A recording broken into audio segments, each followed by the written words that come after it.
Hello everyone, this is Angelo from In the Tech Room. I'm one of the guys who manages the channel, and I just want to show you guys this unique trick I discovered. So the trick here is to try to lower your CPU temperatures without changing any hardware. I tried, replacing the fans. I tried changing the thermal paste, to no avail. It still went up to 90 degrees when gaming. So I did a bit of research and found something that actually worked. So as you can see here, I'm playing Cyberpunk, and the temperature right now is around 72 degrees Celsius. As you can see. Now, what I did was I went to the search bar and typed in control panel.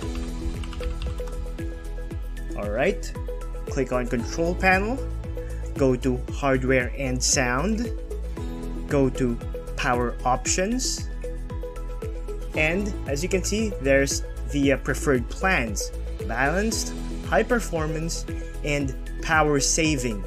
So let's say, for example, I'm on high performance. So beside high performance, I press change plan settings.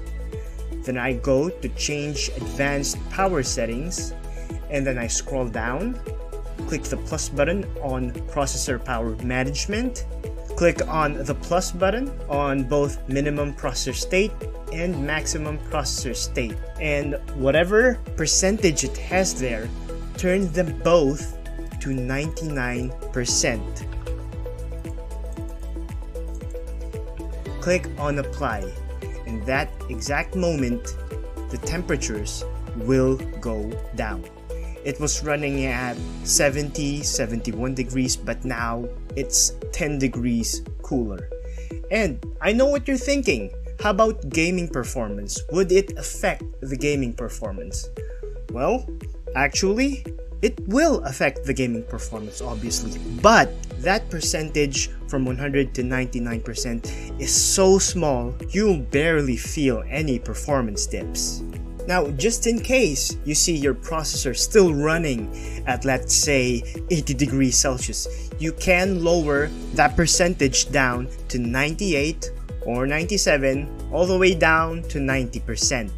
Now, when it comes to about like 95 or below, that's the time you might experience obvious dips in performance when gaming. But more often than not, moving down 1% from 100 to 99 would be enough. Now, just so you know, you can do this technique on both laptops and desktops. So that's it for today, guys. Hope this video helped, and I'll see you again on the next video. This is In the Tech Room, signing off.